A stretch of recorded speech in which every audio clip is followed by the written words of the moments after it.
Vous avez toujours souhaité dessiner la carte schématique de Linde? Voilà pour vous une application en ligne, gratuite, sans publicité, qui va vous guider pas à pas. Alors n'hésitez plus pour, demain, vous aussi, reproduire sur tous les supports la carte schématique de Linde. Bonjour, vous avez toujours souhaité dessiner à main levée la carte schématique de l'Inde. Eh bien voilà pour vous une application en ligne et gratuite qui va vous permettre de le faire sans gaspiller de papier et sans toucher à nos arbres que nous aimons tant. Comment? On va voir ça tout de suite. Comment? Eh bien avec cette application très simple mais très pratique. Deux boutons ici, apprendre à dessiner. Ici, vous entraînez. En fait, il y a un troisième bouton ici, retour vers le site, si vous voulez obtenir d'autres cartes à dessiner vous-même à main levée. Et enfin, bien sûr, la démo, celle que nous sommes en train de faire. Alors, on va commencer par apprendre à dessiner avant de s'entraîner, évidemment. On clique sur le bouton. Qu'est-ce qu'on voit? Eh bien, on voit d'abord la carte dite traditionnelle de l'Inde. Pas de voisins pour que ça ne perturbe pas. Vous avez aussi des carreaux. Ce sont des carreaux de cahier afin que vous puissiez vous-même le reproduire sur un cahier ou une feuille quadrillée, bien entendu, grand carreau ou petit carreau, ça importe peu. Petit carreau, ce sera tout simplement plus petit. Alors, je vous trace d'abord, c'est écrit ici, début du tracé des lignes de force. Ce sont les lignes vertes et je vous indique combien de carreaux ça fait 8 ici. Vous pouvez les recompter, c'est juste. Ces carreaux ici, ce quadrillage, est numéroté de A à I et de 1 à 10 pour vous repérer, bien entendu. Donc on trace déjà une ligne ici de 8 carreaux à la verticale. En fait, il n'y aura que des carreaux qui seront tracés à la verticale ou à l'horizontale. C'est tout, c'est comme ça que ça va se passer. Nous allons le voir. Alors pour bien mémoriser ce schéma, il y a donc ces lignes de force que vous pouvez tracer sur votre feuille ou les retenir mentalement. Et puis, c'est tout. Après, il suffira de relier les différents points pour dessiner l'Inde. Alors, comment est-ce qu'on fait à partir de là? Eh bien, on clique sur la petite main qui nous y invite. Elle est verte, elle devient jaune lorsque je passe dessus. Et j'ai ici ma deuxième ligne horizontale. Et ainsi de suite. Regardez, ça se construit. Vous voyez toujours, bien sûr, les carreaux qui sont indiqués, le nombre de carreaux. Ici, un carreau, voilà. Et vous voyez se construire une structure qui va permettre de dessiner l'Inde. Voilà, fin du tracé des lignes de force. Toutes ces lignes, cette structure, va vous permettre de dessiner l'Inde. Vous avez déjà compris, par ici, etc., etc. Voyons ce que ça donne. Eh bien, il suffit de continuer à cliquer. Cliquez où? Eh bien, sur la petite main toujours. On clique, voilà le premier trait. On poursuit. Regardez, comme vous avez l'Inde qui se dessine schématiquement sous vos yeux. Voilà. Et voilà votre carte schématique, c'est écrit. Et à l'échelle, oui, parce que la carte traditionnelle se trouve en dessous, elle est à l'échelle, et votre carte schématique l'est aussi. Pas mal. Convenez-en. Mais ce n'est pas tout. Alors, je ne l'avais pas dit avant, ça avait peu d'intérêt, maintenant ça en a. Vous pouvez bien sûr revenir en arrière de chaque plan en prenant cette petite main qui est verte et qui devient rouge. Rouge pour dire qu'il ne faut pas aller pour rien en arrière. Regardez, vous allez en arrière et vous pouvez bien sûr revenir vers la fin. Lorsque vous êtes ici, vous pouvez reprendre le dessin dès le départ. Inutile, on l'a déjà vu, vous le ferez par vous-même. Tout ceci pour bien mémoriser cette structure et comment on relie les différents points de la structure pour obtenir la carte. On va dire que vous savez. Donc on va s'entraîner. Qu'est-ce qui va se passer maintenant? Voilà, c'est blanc, mais c'est bien, c'est déjà pas mal. On a l'échelle, on va voir.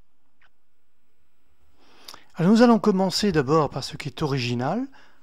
Les outils dessin ici, on va les voir après, c'est relativement traditionnel, vous pourriez même le trouver ailleurs. Ce qui est original ici, c'est que cet écran blanc, on peut y faire apparaître une grille.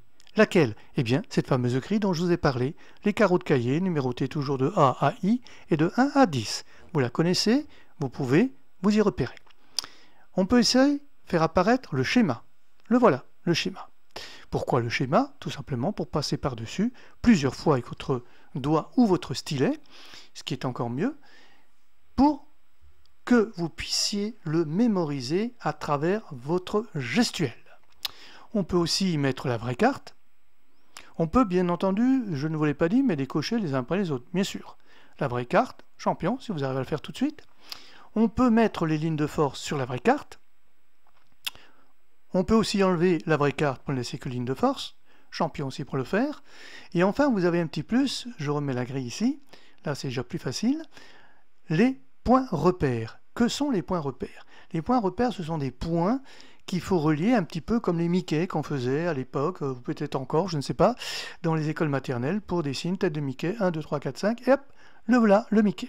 Alors regardez bien, voilà, les points repères recoupent exactement les points qu'il faut relier pour obtenir votre carte schématique. Alors tout ça, vous pouvez le mettre en même temps, voilà, j'ai tout ouvert en même temps, ou décocher et ne prendre que ce dont vous avez besoin.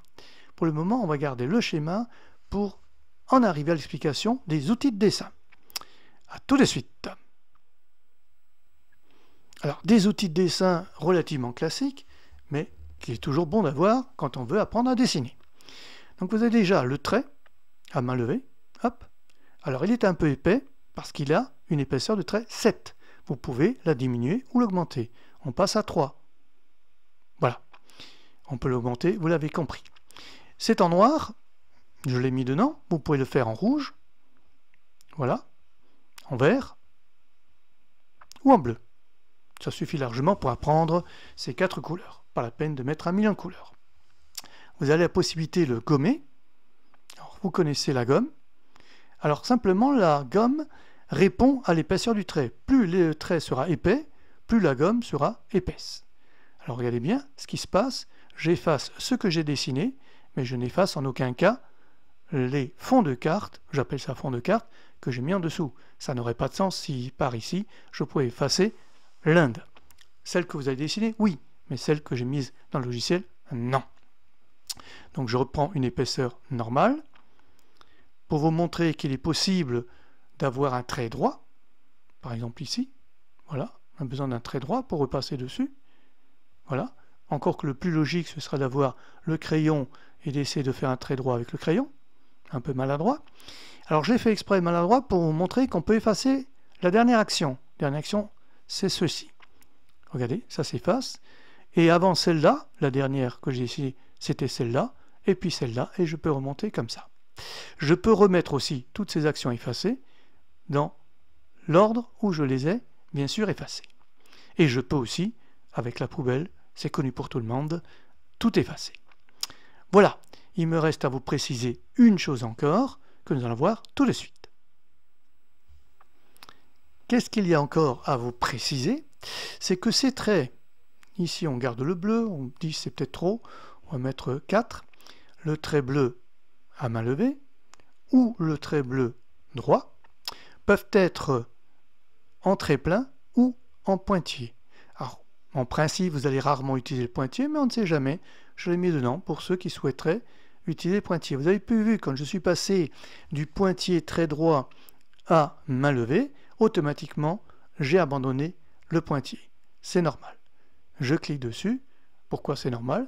Parce qu'en principe, on n'utilise que rarement le pointillé. Donc si je change, pour vous éviter de faire 36 clics, voilà, je vais changer au trait droit, hop, il est automatiquement en trait plein. Mais je peux passer au pointillé. Vous avez compris? C'est pas compliqué. Avec ça, qu'est-ce que je vous conseille? D'abord, poubelle. Toi la poubelle. Je vous conseille de passer avec la grille ici sur le schéma autant de fois qu'il le faut pour mémoriser avec votre main qui est guidée, votre mémoire qui enregistre pour bien comprendre comment on dessine la carte schématique. Quand vous l'avez vraiment bien compris, vous pouvez passer aux lignes de force.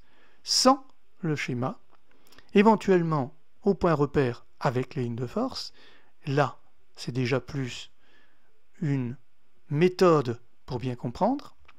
Vous regardez avec le schéma, si c'est juste, c'est juste. Alors pour qu'on le voit, il faudrait que le trait soit plus épais que celui que j'ai mis dedans d'office. C'est normal, sinon on ne le voit pas. On y est. On regarde. C'est juste. Voilà comment je pense que vous pouvez apprendre. Et il reste une dernière petite chose qui n'est pas négligeable. Vous allez voir tout de suite.